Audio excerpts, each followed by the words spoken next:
질문이 있으셨습니까? 네. 그러나 그것 때문에 조시는 분이 안 계셨으면 좋겠습니다.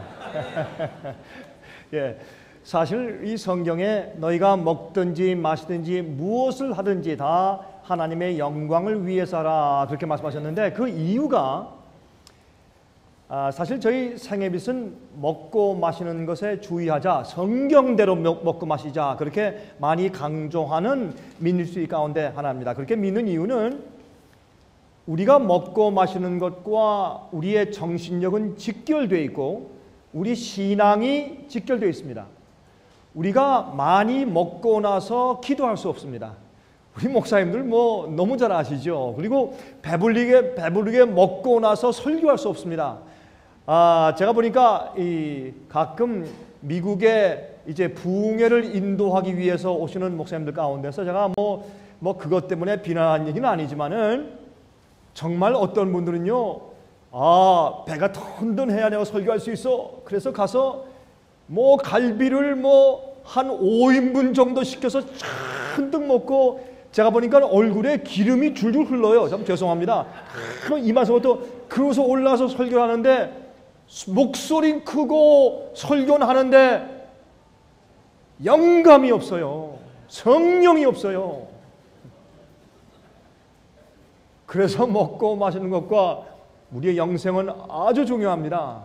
그래서 우리가 어떤 때는 정말 어떤 주제를 놓고 저 앞에 탄원하면서 기도할 때 우리가 금식하지 않습니까? 왜 그렇게 합니까? 그 이유는 우리가 먹고 마시는 것이 우리의 세포를 이루고 또 그것이 우리의 두뇌에 올라가서 우리의 생각과 감정을 조성하기 때문에, 우리가 성경에는 너희가 부정한 음식을 먹지 말라. 그리고 여러분, 그 나시린들은 어떻게 했습니까? 포도주를 마시지 않는 것뿐만 아니라 포도에서 난 모든 음식을 만지지 말고 포도도 먹지 말라라고 말씀하신 이유는 그들이 하나님께 바쳐진 자로서 거룩한 믿음과 거룩한 생각을 보존케 하기 위해서 먹는 일에 아주 주의시킨 것을 우리가 알 수 있습니다. 또 독주를 금하라. 여러분, 어떤 목사님들은요 아주 술을 마시는 분이 계세요. 어떤 분들은 제가 미국에서 봤습니다. 어떤 목사님은요, 이 곰방대에다가 이 파이프에다 담배를 뻐끔뻐끔 피고 다니시는 분들 계세요. 요즘에 별 사람들 다 있어요. 근데 제가 이왕 우리의 식사에게 나왔으니까 제가 한마디 해드리는 것입니다. 그래서 저희는 음식을 정결히 먹자. 그래서 우리가 우리의 영성을 올바로 개발하고 성령께서 우리에게 거하시기 위해서 너희는 성령께서 거하시는 전인 줄 알지 못하느냐, 그렇게 말씀하시기 때문에 우리는 성령께서 우리 마음 가운데 역사하셔서 정말 영적인 사람이 되게 하기 위해서 먹고 마시는 것도 조심하자. 성경대로 믿자. 부정한 것을 먹지 말고, 그렇게 이제 가르치는 말씀까지도 포함되어 있는 것을 여러분께서 이해해 주시면 감사하겠습니다.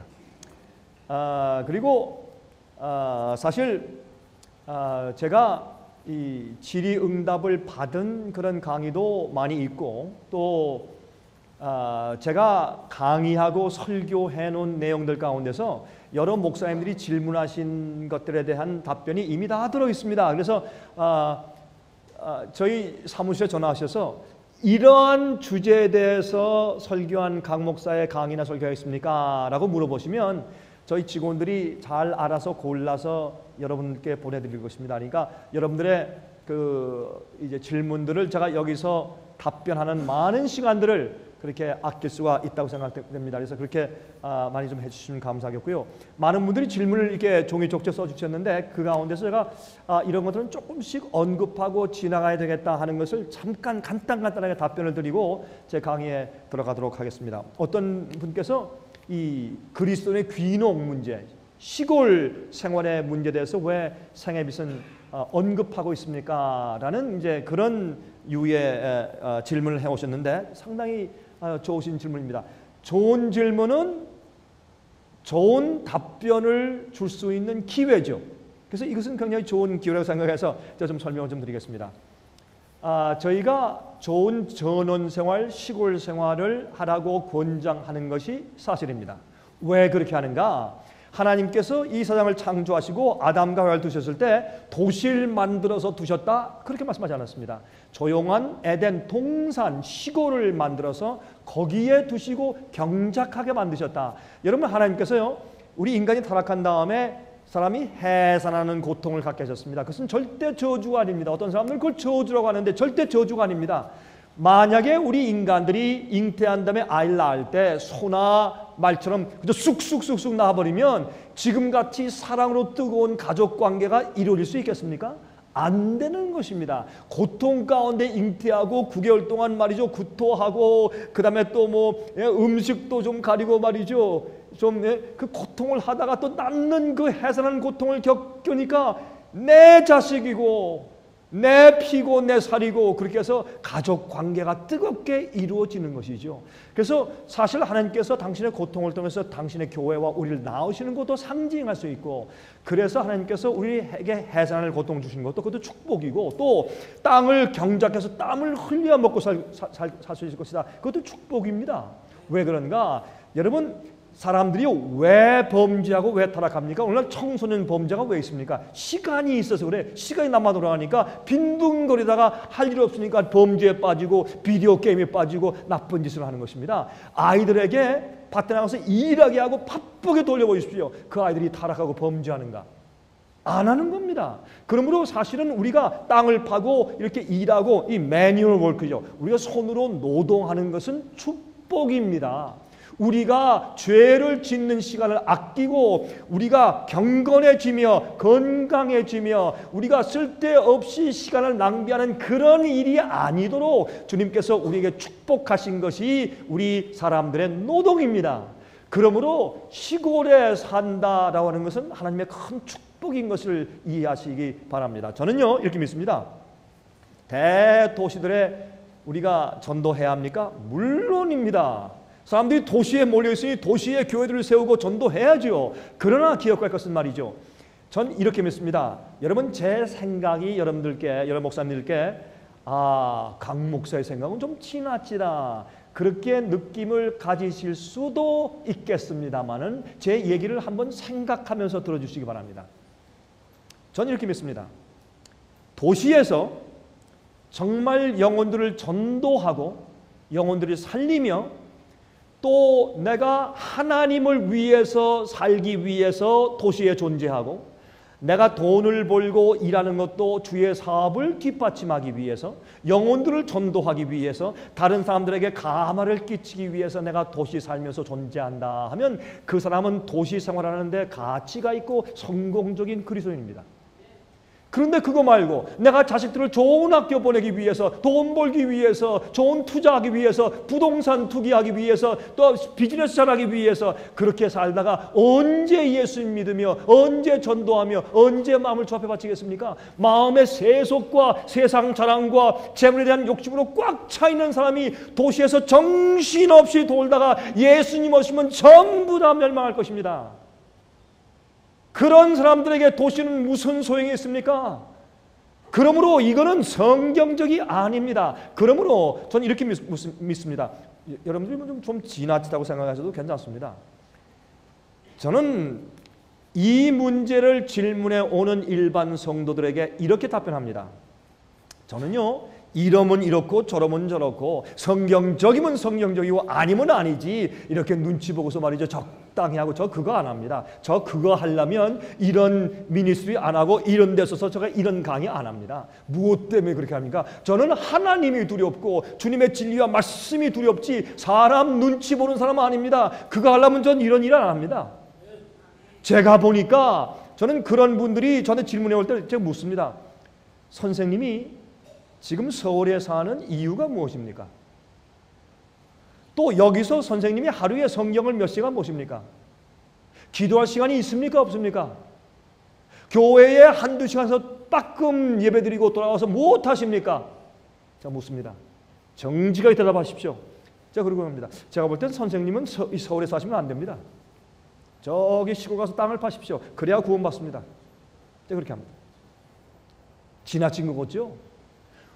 예수님께서는 말이죠, 하나님께서는 우리가 정말 잘 들으십시오. 우리가 이 세상에서 축복받고 돈 잘 벌고 번영하고 이런데 하나님께서는 관심이 없으십니다.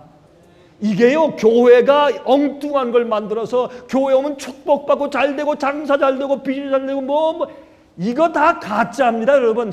어디 성경에 그런 말씀이 있습니까? 너희가 잘되고 그런 말씀이 있습니다. 또 아브라함도 부자고 야곱도 부자였습니다. 그런데 하나님께서 그들을 어떻게 하셨습니까? 거기 머물게 했습니까? 아닙니다. 이쪽 자꾸 옮기게 하시고 한 군데 정착하게 안 하셨습니다. 여러분 보십시오. 아브라함은 이 세상에서 나그네라 그랬습니다. 그가 필요했기 때문에 재물 주신 것은 사실이요. 그러나 그는 재물 때문에 존재한 것이 아니었습니다. 어디 아브라함이, 어디 엘리야가, 어디 엘리사가, 어디 침례 요한이, 어디 예수님께서 너희를 축복받고 재물을 늘리기 위해서 교회 와라 그런 말씀이 한마디 있으면 저한테 가져오십시오. 이건 잘못된 생각입니다. 고쳐야 합니다. 예? 어떤 때 어떤 사람은 망해야 구원받습니다. 그러면 어떤 사람이 비즈니스가 망했대. 제가 그랬습니다. 할렐루야. 그러니까 어떤 사람이 그래. 아니 목사님 누가 망했는데 왜 할렐루야 하십니까? 그 사람 망해야 구원받는다. 망해야 구원받지. 직장이 떨어지고 굶어 죽도록 돼야 그 영혼이 구원받는 것이에요. 우리 목사들은 정직해야 합니다. 그 영혼이 살게 되기 위해서 기도하고 애써야지. 여러분 그 장로가 돈 잘 벌어가지고 11조 잘 바치기 위해서 이 비즈니스에 축복해 주십시오. 그 비즈니스에 담배 팔고 술 파는데 여러분 가셔서 축복 기도하면 하나님의 심판이 여러분에게 임할 것입니다. 똑바로 하십시다. 우리가 똑바로 안 하면 우리 영혼들도 듣고 하나님께서 여러분을 심판하시는 겁니다. 그래서 목사들의 심판이 큰 것입니다. 여러분 제가 잘못되었습니까? 잘못되었다면 말하십시오. 제가 잘못되었습니까? 여러분 생애 빛에 오셔서 강의를 들으시고 이게 뭐 잘못되었다라면 당장 다 쓰레기통에 버리십시오. 그러나 제 얘기가 성경적으로 진리면 기도하시고 엄숙한 마음으로 연구하십시오. 왜냐하면 때가 다 되고 예수님 속히 오실 것이기 때문에 그렇습니다. 여러분 이제 우리가 이 질문을 제가 답변을 드리는 겁니다. 시골 생활에 대해서 우리가 언급하는 이유는 영혼의 구원을 위한 것이고 또 특별히 청소년들과 교육들은 여러분 좋은 학군에 가서 좋은 학교 보내려고 난리들 하죠. 그렇게 해서 자라서 그 아이들이 뭐 학위 잘 받고 좋은 미국에서 학교 갔다 와가지고 신앙 좋아지는 아이들 보셨습니까? 예? 사람들은요 아이들을 세상에서 출세시키기 위해서 정신들이 없어. 그거 뭐에 쓰려고요? 그렇게 해서 그래서 아이들 전부 지옥 자식 만들어요. 그거 말고 그러려면 차라리 여러분 인간이 60, 70평 살다 죽고 어떤 데는 병나서 사고 나서 죽지 않습니까? 그 죽을 땐 예수님 오신 날 아닙니까? 그러므로 우리 아이들을 오히려 영원히 살 수 있는 아이로 교육시킵시다. 그게 좋지 않겠습니까? 아니 근데 왜 이 얘기는 왜 아멘 소리가 적습니까? 예? 여러 목사님들 우리 정신 차립시다 우리.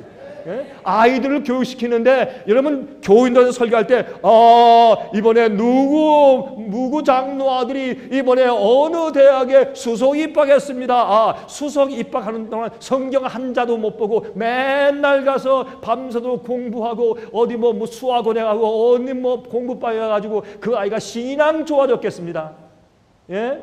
이게 사고방식들이 잘못돼서요. 이게 어디 유명한 어느 예일대학 갔습니다. 예일대학 가서 졸업하고 온 사람이 신앙 좋아졌습니까? 돈 좀 벌면 교회 가서 또 교회 가서 한 1억 바치고 나서 목이나 힘이나 주지. 정말 겸손한 주의 종이 되는 것을 보셨습니까? 예? 여러분 그 유명한 대학 나온 사람 나중에 제가 보니까 후회하고 회개하고 나 이거 아무것도 아니고 주 앞에 왔습니다. 나 이제 주님에서 일합니다 하는 사람들은 그 유명한 사람들이 박사하는 사람들이 정말 집신 싣고 다니면서 복음 전하는 사람들이 되대요. 후회하대요. 안 그렇습니까? 그러니까 우리가 이 교육관에 대해서 이게 잘못됐다고요. 이게 생각이. 그리고 도시 생활도 번영을 위해서 이게 잘못됐다고. 여러 목사님들 도시에서 목회하시는 건 좋은데 도시에 사는 사람들 똑바로 가르쳐서 영생 얻게 하세요. 그래서 시골에 귀농하고 시골에 사는 데서 언급하는 이유는 이 원래 에덴 동산을 만드신 하나님의 뜻을 우리가 가르치기 위해서 그런 얘기도 하는 것이에요. 다 영적으로 연관되는 문제이기 때문에 여러 목사님들 오시면 어떤 분은 그래요. 야 이거 강 목사님 생애 빛에 오면 맨날 우리가 얻어맞고 갑니다. 그리고 또 너무 수준 높게 얘기해가지고 우리 어떤 때는 참 어렵습니다. 여러 목사님들 우리 집회 와서 이런 얘기 안 들으시면 어디 가서 들으시겠어요? 그러니까 앞으로 계속 오십시오 여기에. 그래서 우리가 시골 생활도 얘기하는 것이고, 그 다음에 어떤 목사님은 하나님의 인간 창조의 목적이 무엇입니까? 이거 얘기하면 또 한 시간 가는데, 결국에는 하나님의 형상을 회복하고 하나님 같은 피조물을 우주에 채우기 위해서 만드신 것입니다. 그런데 여기에 대한 제가 설교를 한 시간 한 거 있어요. 하나님의 창조의 목적에 대한 설교가 있으니까 그 설교를 우리 저 사무실에 전화하셔서 신청해서 들으시면 잘 알 수 있을 것입니다. 그 다음에 재림 후, 어떤 목사님 이런 질문을 하셨네요. 재림 후에 이 세상은 어떤 세상이겠습니까? 목사님은 전천년설을 믿습니까? 후천년설을 믿습니까? 무천년설을 믿습니까? 저는 성경대로 믿습니다. 성경대로. 신학자들이 설을 만들어 놨어요. 성경대로 믿어야 합니다. 성경은 말하기를, 성경은 제가 무슨 설인지 모르겠는데 하나님은 설이 없어요. 하나님 말씀은 진리밖에 없으니까. 말씀이 하나고 예수님도 하나고 진리도 하나예요. 그래서 성경은 가르치기를 예수님께서 오시면 주 안에서 잠자는 자들이 먼저 일어나고 살아있는 자와 함께 같이 합쳐져서 누가 먼저 가는 것이 아니라 함께 공중에 끌어올려 주님을 만나고 그 다음에 하늘 가서 요한계시록 20장은 1000년 동안 우리가 왕노릇 한다고 되어 있습니다. 그럼 왕노릇은 이 지구가 아닌 것이, 이 지구는 예수께서 오실 때 영광의 광채와 불로 7장으로 다 타고 표면이 녹아져 버렸어요. 왜 그렇게 하시는가 하면 하나님은 합리적인 분이기 때문에 예수께서 오셔서 이 오염된 공해가 많은 세상을 갖다가 자 무슨 뭐 요술사 마술사 하더니 비직 해가지고 지직 해가지고 싹 고치고 이렇게 안 하세요. 하나님은 아주 합리적이고 과학적이고 논리적인 분이시기 때문에 예수님께서 오셔서 어떻게 해요? 1000년 동안 이 땅을 묵혀두어라. 여러분 그 구약성경 보면 7년 제도 있죠. 안식년 제도. 그러면 6년 동안 다 농사를 지은 다음에 7년째 가서는 땅을 쉬게 해라. 안식년이다. 그러면 희년은 뭐예요? 안식년을 7번 한 다음에 그 다음에 50년째가 희년이에요. 희년은 어떻게 합니까? 안식년에 쉬고 그 다음 50년째인 희년에 쉬어요. 2년을 땅을 묵혀요. 그 다음 해에 이제 종잘 뿌리면 씨를 뿌리면 나야지 먹죠. 그러니까 그때는 어떻게 돼요? 주님께서 2년 반이나 3년 동안 먹을 수 있는 축복을 해 주셔야 믿음으로 그 안식년을 지키고 희년을 지키고 살 수가 있어요. 그건 믿음이에요. 여러분, 그러므로 우리가 성경 말씀대로 살면 굶어 죽을 것 같죠? 천만에 교회가 말씀만 가르치면 사람들이 어디요? 적당한 사람은 교회 다 나가버려요. 100명이 뛴 교회가 10명 남아요. 그래도 걱정하지 마세요. 10명을 놓고 설교하잖아요. 알곡이 뭐예요? 알곡을 모으세요. 쭉덩이 잔뜩 모으면 쭉덩이가 여러분 앞으로 여러분 저 감옥에 잡아두는 사람들이에요. 그 사람들은. 그거 말고 진짜 교인들을 만드세요. 예? 제가 참 이거 어떤데 가슴이 답답해요. 아무나 오게 하는 건 좋은데 여러분 무조건 그 교인들 갖다가 그저 교회에 남아있게 할 생각으로 목회를 하시지 마시고 그 영혼들을 고치고 정결케 씻어 말씀으로 거룩하게 하여 영원히 살게 만드는 것이 우리가 하는 일이에요. 여러분의 교회에서 한 명을 영원히 살게 되면 그것 때문에 하나님께서 금면류관 주시고 잘했다고 하실 것이에요. 여러분 1000명 있어도 1000명이 다 멸망당하는 것보다 여러분 교회에서 10명이 구원받는 게 낫습니다. 오늘날 이런 많은 교회들에 가서 그렇게 목회하고 그렇게 듣기 좋은 얘기하면 영혼들 다 지옥 갑니다. 제가 잘못되었습니까?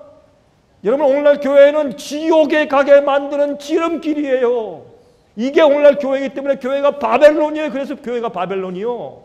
제가 잘못되었습니까 여러분? 이게 통탄할 노릇 아니에요. 한국교회 큰일 났어요 여러분.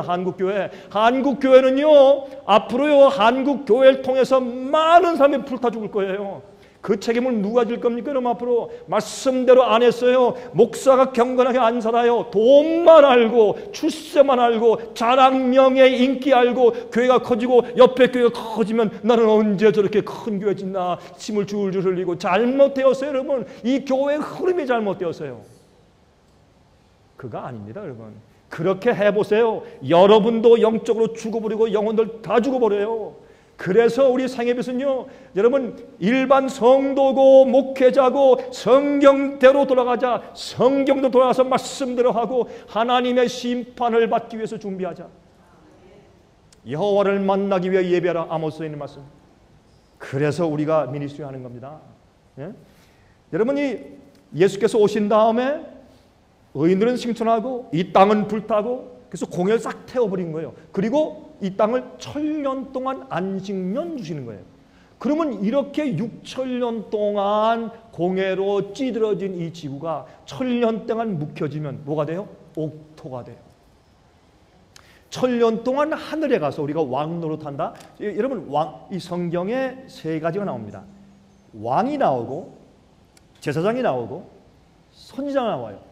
유대인들 이스라엘 나라에서 이 세 가지가 다 예수님을 상징했습니다. 그럼 이건 무엇을 말하는 것이냐? 선지자는 하나님의 말씀을 받아서 말하는 자요. 옛날에는 선견자라고 그랬죠. 그 다음에 왕은 뭐합니까? 왕은 심판하는 일을 해요. 제사장은 중보자입니다. 백성들에게 진리를 가르치는 자요.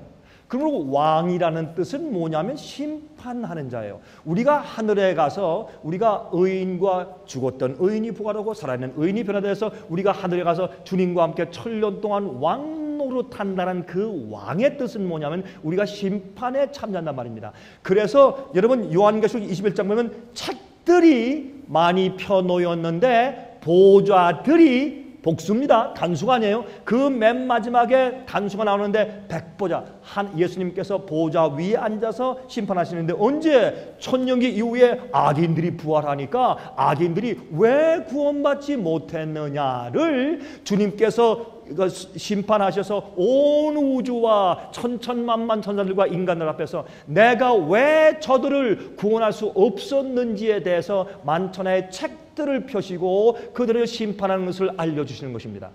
그러면 이 우주가 너무 공평한 주님의 의로운 심판을 보고 다시는 하나님께 대한 의문이 다시는 마음속에서 일어나지 않는 것입니다. 전혀 의욕이 없어요. 그럴 때 온 우주가 할렐루야 찬송하면서 하나님의 심판하심이 의롭도소이다, 옳습니다. 그런 마음을 가지고 영원히 주님을 찬송할 수 있는 것이에요. 하나님께 대한 의문이나 의심이나 불만이 있을 때 어떻게 영원토록 찬송이 나옵니까? 그러므로 반드시 악인들을 나중에 두 번째 부활 때 일어나게 해서 그들이 왜 무엇 때문에 구원받지 못하는 거와 하나님께서 그들을 구원하시지 못한 이유를 우주 앞에 설명하시는 둘째 악인들의 부활도 있다고 말씀했어요. 예수께서 의인의 부활이 있고 악인의 부활이 있다고 했잖아요. 그 사이에 천년기가 있는 거예요.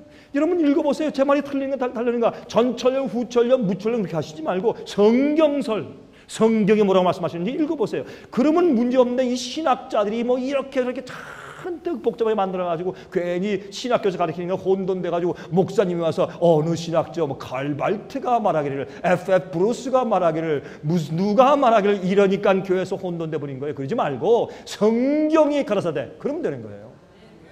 성경은 어려운 책이 아닙니다. 그저 우리가 정말 굶주린 마음으로 가난한 심정으로 의를 삼하는 마음으로 간절한 마음으로 기도하며 읽으면 성령께서 깨닫게 해주시는 것이 성경이요. 성경은 어려운 책이 아니에요. 절대로 신학자만 이해하는 책이 아니에요. 설들이 많으니까 문제지. 그런데 성경을 보시면 계시록 20장에 의인들이 1000년 동안 하늘에서 왕노릇하는 것은 하나님의 심판에 참여해서 하나님의 공정하심을 다 알아서 아 그렇군요. 이게 주님의 역사였군요. 주님께서 이렇게 하셨군요. 내 할머니가 왜 못 왔나 했더니 이런 이유가 있었군요. 하나님 옳습니다. 주님의 공의가 옳습니다. 의롭습니다. 이렇게 되는 것이에요. 온 우주가 하나님의 공의하심을 발견하는 순간이에요. 1000년 동안. 그럴 때 이 지구는 1000년 동안 황폐해 있다고 했어요. 마귀만 갇혀 있다고 했어요. 마귀가 옥에 갇힌다니까. 저 지옥 밑에 저 땅 밑에 어디 있대. 여러분 성경은 이 지구가 옥이라고 했어요. 지구가. 이사야서 읽어보세요. 예? 예수님께서 갇힌 자들을 옥에서 나오게 하고 어디서? 죄에 갇힌 자 아니에요. 마귀에게 갇힌 자 아니에요. 여러분 이렇게 이해해야 성경이 올바르게 논리적으로 합리적으로 풀리는 것이죠. 그래서 여러분 이 지구상은 1000년 동안 어떻게 해요? 황폐해 있고 의인들은 하늘에 가서 주님과 함께 심판하는 일을 하고 천년기 이후에 계시록 21장 어떻게 돼요? 여러분 20장 맨 마지막 보면 어떻게 해요? 악인들이 다 부활해요. 바다가 그들의 시체를 내어주고 땅이 내어주고 무덤이 내어주고 주님께서 그들을 심판한다면 어떻게 해요? 나중에 불로 심판하시는데 어떻게 심판해요? 죽음까지도 사망까지도 태워 없애버리세요. 더 이상 죽음도 없고 아무것도 없어요. 예? 지옥과 천국이 동시에 새하늘과 새 땅과 지옥이 저쪽 어딘가에 같이 영원히 공존한다면 그게 여러분 논리적으로 맞는 거 없습니까? 한번 생각 좀 해보세요. 예? 제가 여러분 틀렸으면 버리세요 가서. 그러나 맞으면 한번 충격을 받고 놀랐으면 연구해 보세요. 하나님이 지글지글 타고 영원히 불타는 지구와 영원히 행복한 천국을 영원토록 공존시킨다고 생각하세요? 여러분 성경은 말하기를 어떻게 해요? 지옥불로 태우시는데 악인 마귀까지 태워 없애신다고 그랬죠. 악인들을 태워 없애시고 어떤 목사님이 충격적인 얘기다. 내가 몇십 년 동안 믿었는데 이게 무슨 얘기야? 그렇게 생각되시죠? 연구해 보세요. 제 말이 틀렸어요? 버리세요? 맞았어요? 연구해 보세요. 전 그래요. 누가 여러분에게 이렇게 믿으라 저렇게 믿으라 누가 강요합니까? 마음대로 믿으세요. 여러분 자유입니다. 그러나 기억하세요. 우리가 하나님을 잘못 믿고 잘못 이해하잖아요. 하나님에 대한 사랑이 반감돼요.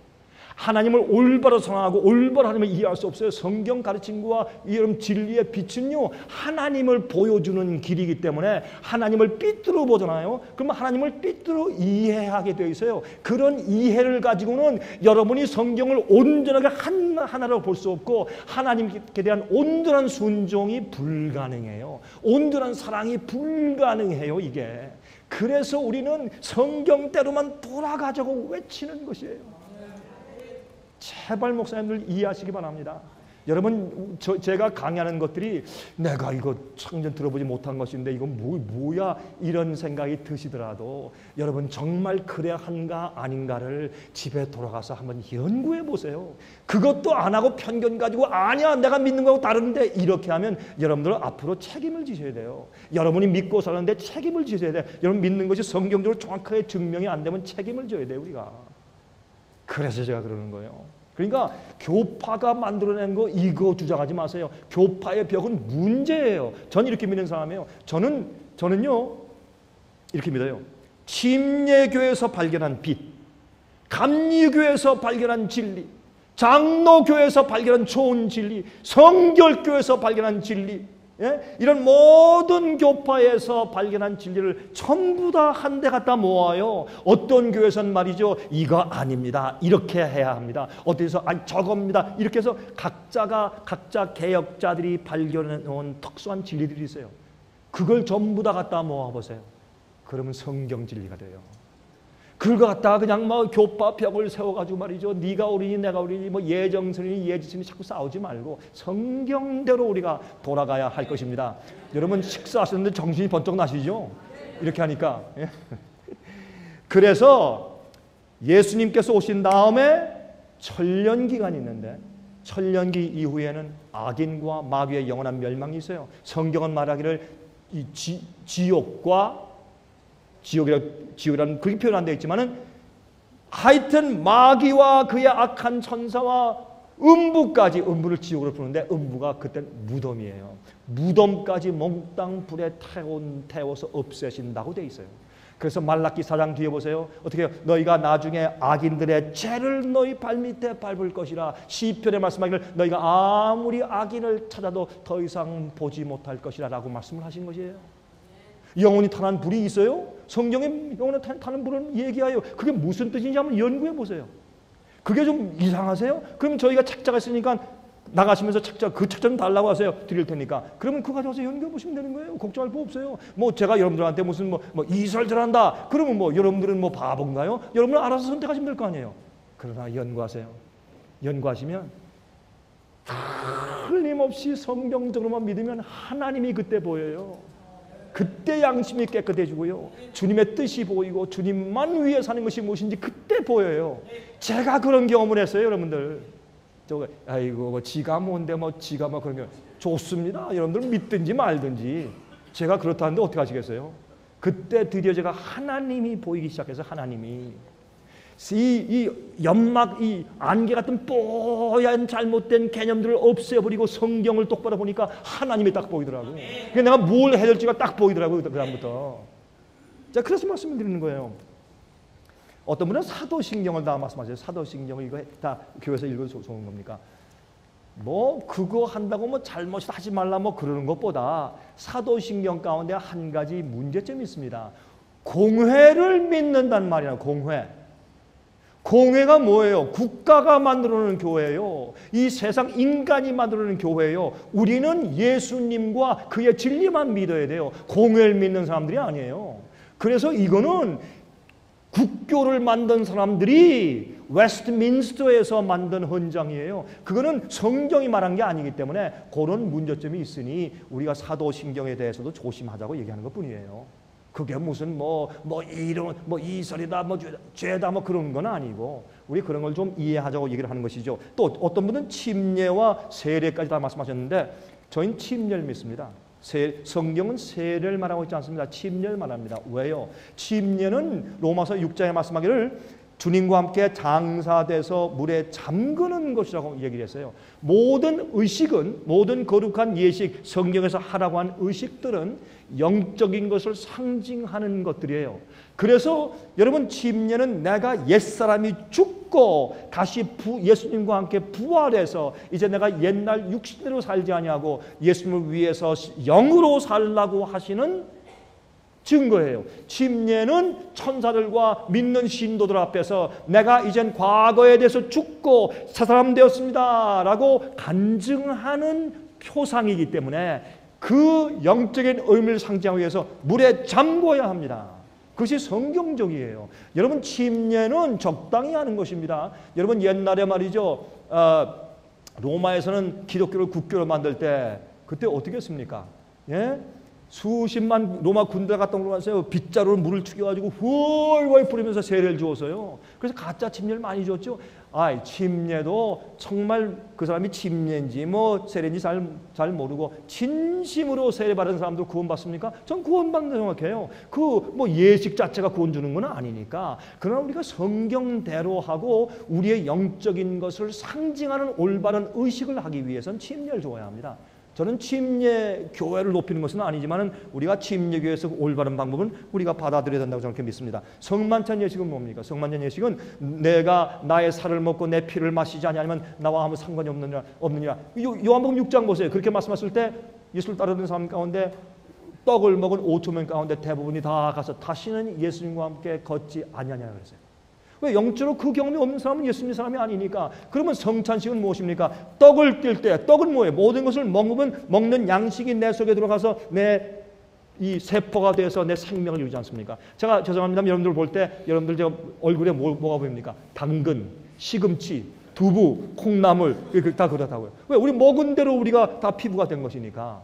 그러므로 먹는다는 것은 예수님의 사상, 철학, 진리, 품성을 먹는 것을 말해요. 뭘 먹어요? 그게 성경이에요. 예수께서 말씀하신 것을 먹는 것이에요. 그래서 저는 성찬식을 할 때 어떻게 합니까? 저는 사람들 떡을 뗄 때 다 아직 먹지 말고 다 받았습니까? 안 받은 분 계십니까? 손에 들고 계세요? 아니면 제가 설명합니다. 이 떡은 예수님의 살을 상징합니다. 왜 그렇습니까? 우리가 먹어야지 우리가 양분을 가지고 사는 것처럼 예수님을 먹어야 합니다. 그럼 예수님을 어떻게 뜯어 먹습니까? 예수님을 먹는다는 것은 이 떡이 예수를 상징하는데 예수님의 가르침, 예수님의 진리, 예수님의 품성, 사상, 뜻, 그걸 내가 받아들인 것을 말합니다. 우리가 음식을 씹어 먹을 때 위장이 소화해서 각 영양분을 우리 세포와 몸에 보내는 것처럼 우리가 진리를 먹으면 진리가 내 사상을 이루고 내 뜻을 이루고 내 성품을 이루어서 내 온 몸에 내가 예수의 사람이 되는 것입니다 라고 설명한 다음에 먹읍시다 하고 기도하고 먹어요. 그러면 또 우리 포도즙을 먹을 때 전 포도즙으로 합니다. 포도주로 하지 않습니다. 어떤 교회 가니까 포도주를 마시는데도 이만큼 큰 컵으로 해서 성찬식 할 때 코가 다 빨개져서 이렇게 다 마셔가지고 제가 볼 때 그건 잘못된 걸 생각해요. 예? 그래서 전 포도즙으로 해요. 그럼 포도즙을 마실 때 저는 이렇게 합니다. 자, 피는 들어가서 우리에게 양분을 생명을 줍니다. 피에는 생명은 피에 있다고 말씀하신 것처럼, 그러면 예수님의 피에, 십자가의 피의 보혈이 내 속에 들어가서 영적으로 살게 하는 생명력을 주는데, 또 재미있는 것은 피는 우리의 생명을 주면서 세포에 들어갔다가 돌아 나올 때는 세포에 껴있는 쓰레기들을 청소하고 빼내옵니다. 그래서 동맥과 정맥이 있는 겁니다. 예? 그러므로 예수님의 피는 우리에게 생명을 주고 내 속에 있는 죄와 악한 것들과 세속적인 것들을 다 빼내가십니다. 그거 원하십니까? 아멘 할 때 자, 예수님의 피에 참여합시다 하고 저거 마시게 해요. 그러니까 모든 예식은 그 예식을 행하는 것은 진리를 대표하는 것이에요. 그러므로 침례도 우리의 거듭남과 나의 죽음과 나의 부활을 대표하는 예식이 되기 때문에 침례가 옳은 겁니다. 또 여기 보니까 여러 질문이 많은데 이제 생략하고 제가 이제 강의로 들어가겠습니다. 여러분 질문들이 있으시면 저희한테 질문을 하시는데, 저희 사무실에 질문하시거나 지금 나가시면서 이러한 질문에 대한 강의가 없습니까? 책이 없습니까? 하면 드릴 테니까 저희는 재료가 많습니다. 참 재료가 많습니다. 그러니까 여러분들 아마 질문하시는 것 가운데 거의 다 재료가 있을 겁니다. 책잘 받으시는지 아니면 제 설교나 강의를 받게 되실 것입니다.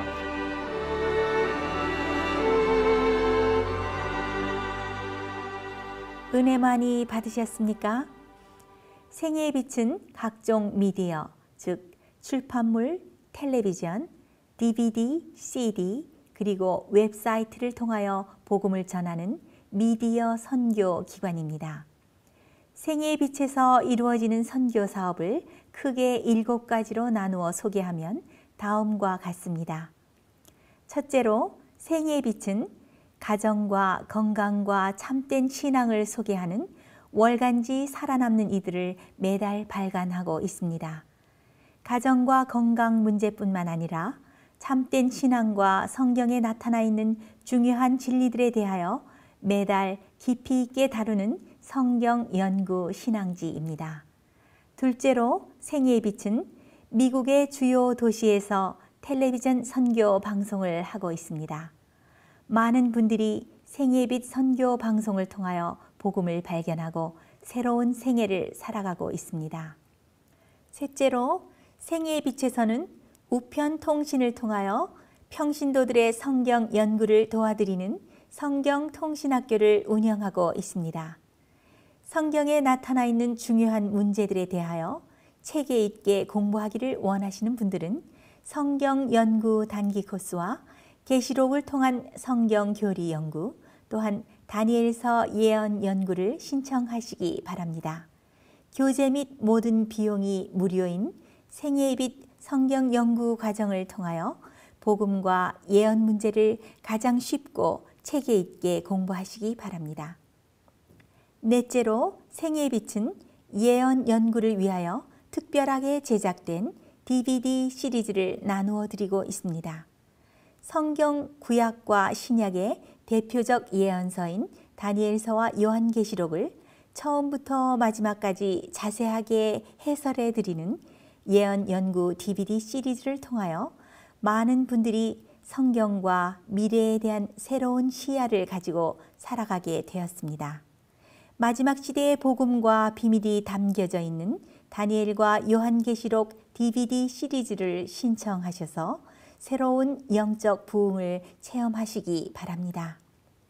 다섯째로 생애의 빛은 강병국 목사님의 예배 설교가 담겨져 있는 DVD와 CD를 원하는 모든 그리스도인들에게 나누어 드리고 있습니다.